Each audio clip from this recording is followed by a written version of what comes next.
Alors passons au troisième dossier. Vous êtes médecin du SMUR dans une grande ville de province et vous êtes appelé au domicile d'un patient de 67 ans pour une douleur thoracique. Il s'agit d'un boucher retraité qui est hypertendu sous attaquant, c'est des ARA2, et qui est traité par Résidrex, donc c'est des diurétiques thiazidiques. Il est dyslipidémique, traité par régime seul, et diabétique de type 2 sous glucophage, sous metformine.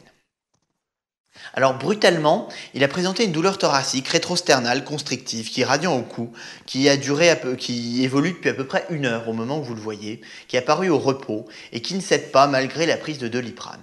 À l'arrivée du SAMU, le patient est stable sur le plan hémodynamique. Et puis, vous faites un électrocardiogramme et vous avez cet aspect. Donc première question, interprétez l'électrocardiogramme.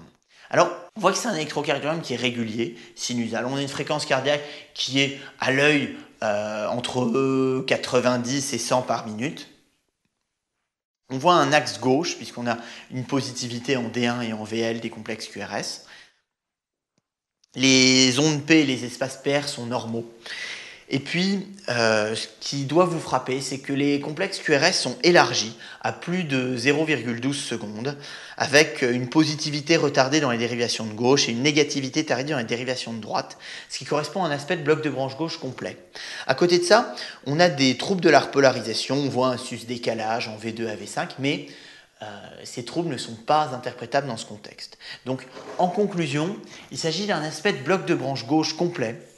N'oubliez pas que devant un aspect de bloc de branche gauche complet, les troubles de la repolarisation ne sont en aucun cas ne sont pas interprétables et le sus-décalage qui est présent ne permet pas de faire un diagnostic de syndrome coronarien avec sus-décalage du segment ST. Alors, deuxième question, devant cet aspect électrique, quels arguments vous orientent vers un infarctus aigu ? Ce qu'il est important de comprendre, c'est que dans le cas d'un infarctus récent, le bloc de branche gauche va masquer les signes classiques des syndromes coronariens aigus. Par contre, il existe des signes qui permettent d'établir le diagnostic dans à peu près un cas sur deux. Donc, si on a un électrocardiogramme de référence en bloc de branche gauche qui se modifie ou un électrocardiogramme sans bloc de branche gauche où on note l'apparition d'un bloc de branche gauche au cours de la douleur thoracique, ça nous permet d'établir de façon plus certaine le diagnostic de syndrome coronarien aigu. Ensuite, il y a des critères qu'on nomme les critères de Sgarbossa qui orientent vers l'existence d'un syndrome coronarien aigu devant un bloc de branche gauche.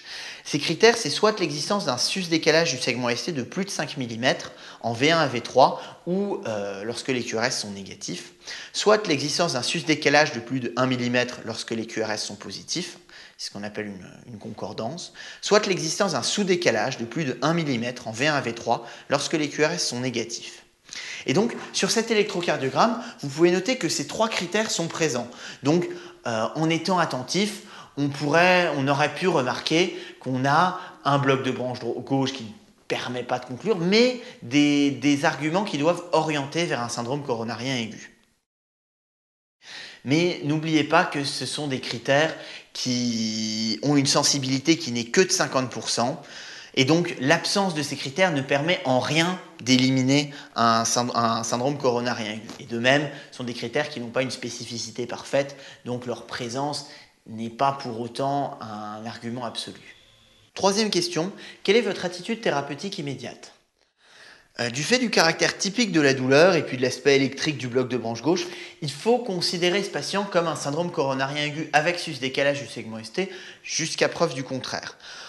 Pourquoi ? Il a une douleur thoracique, il continue à souffrir au moment où vous le voyez, on a une modification électrique, le bloc de branche gauche masque le sus-décalage, donc c'est un patient qui doit être pris en charge en urgence. C'est une urgence vitale, il faut le transférer en salle de coronarographie avant de l'hospitaliser secondairement en soins intensifs de cardiologie. Alors, vous êtes médecin du SAMU, dans la mise en condition, il faut laisser le patient au repos, il faut le scoper, le monitorer sur le plan cardio-tensionnel et de la saturation, il faut un défibrillateur à proximité puisqu'un infarctus aigu risque de se compliquer par des troubles du rythme à la phase aiguë dans les premières heures, surtout avant d'être reperfusé. Il faut poser une voie veineuse périphérique, il faut penser chez un patient diabétique à arrêter la metformine et à mettre le patient sous insuline.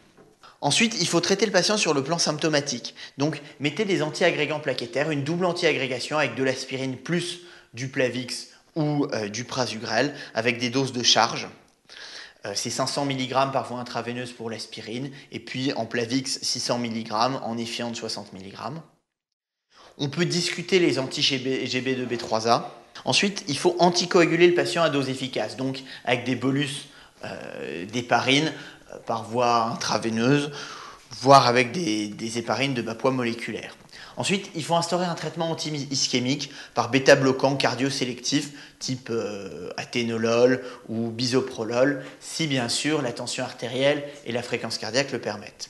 Ensuite, il faut mettre un traitement antalgique qui doit être adapté à l'auto-évaluation de la douleur du patient. Donc vous pouvez faire une titration de morphine, c'est-à-dire 1 mg qu'on renouvelle toutes les 3 à 5 minutes, jusqu'à la sédation de la douleur en surveillant les effets indésirables. Alors, c'est important de traiter la douleur puisque la douleur, ça provoque une hypertonie sympathique, un stress, ça augmente la tachycardie, ça augmente la pression artérielle, donc ça augmente les besoins en oxygène du cœur et ça majeure les signes de l'ischémie. Donc, pensez vraiment à traiter la douleur dans les syndromes coronariens. Ensuite, les autres traitements, on peut débuter, les statines, les IEC en général sont débutés à distance, mais ce ne sont pas les traitements fondamentaux à la phase aiguë. Et puis surtout, le principal traitement qu'il faudra faire, c'est une revascularisation coronarienne qui se fait en urgence. Donc, médecin du SAMU, vous instaurez les traitements médicamenteux et vous amenez le patient en salle de coronarographie pour réaliser une angioplastie, plus ou moins pose de stent pour déboucher l'artère incriminée. Et bien sûr, vous surveillez le patient sur le plan clinique, paraclinique, sur ce qui est de la tolérance et de l'efficacité du traitement. Pouvait-on discuter la thrombolyse dans ce cas? Alors, l'indication de la fibrinolyse dans les syndromes coronariens aigus avec sus-décalage du segment ST, c'est lorsqu'on a un délai entre le premier ECG qualifiant, donc le moment du diagnostic du syndrome coronarien, et entre un éventuel coup de ballon en salle de coronarographie, donc le moment où on a une revascularisation effective de la lésion. Si ce délai est à plus de 90 minutes, dans les 3 premières heures de la douleur, il y a une indication à la fibrinolyse. Et dans ce contexte, c'est très peu probable, vu que dans une grande ville de province, on est certain d'avoir une salle de coronarographie disponible à beaucoup moins de 90 minutes. Et y a-t-il un risque à réaliser une coronographie chez un patient qui a pris sa metformine le matin même? Non. Alors, si c'est un examen avec une injection d'iode programmée, il faut arrêter la metformine au mieux 48 heures avant et surveiller la fonction rénale avant de reprendre le traitement. Sachant qu'il faut reprendre la metformine que 48 heures après l'examen iodé.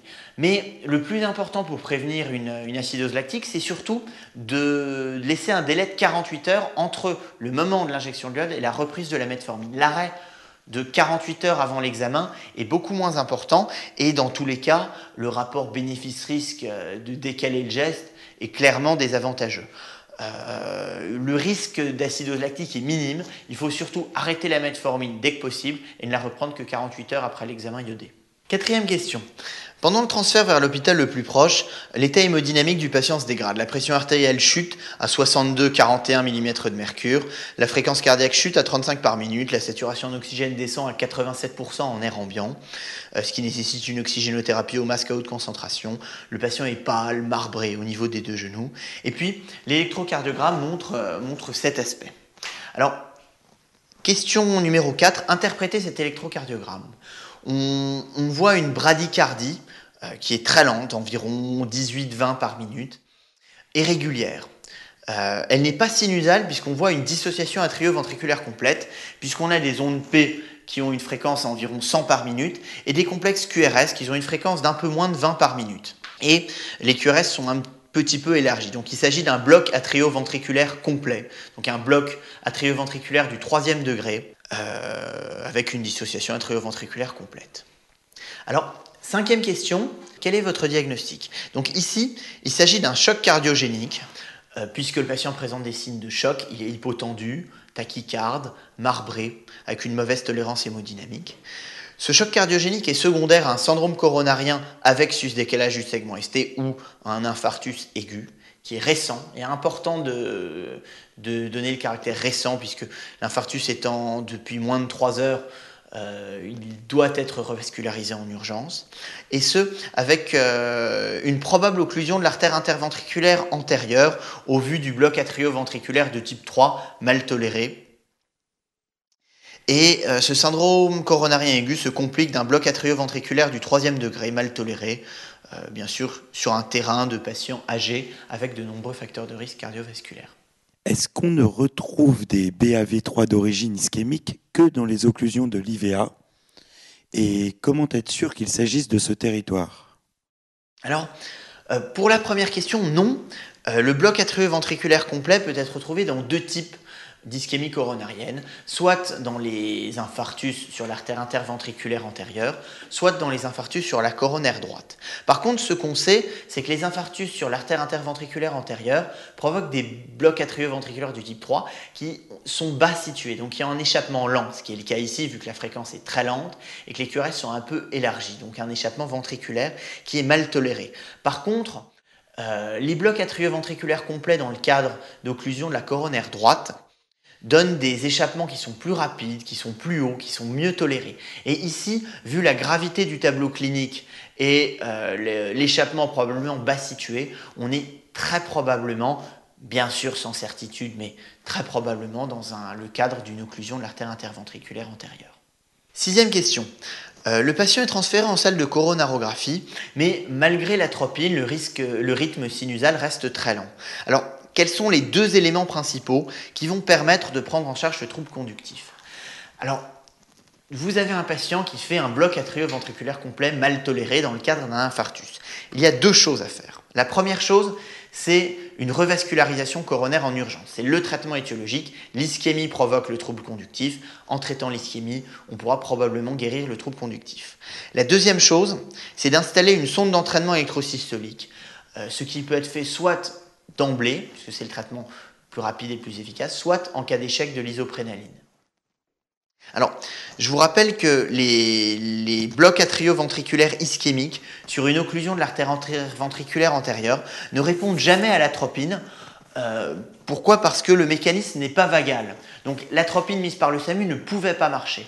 Par contre, si vous avez un bloc atrioventriculaire de type 3 dans le cadre d'un infarctus inférieur sur la coronaire droite, c'est un mécanisme vagal et donc dans ce cas-là, l'atropine peut fonctionner.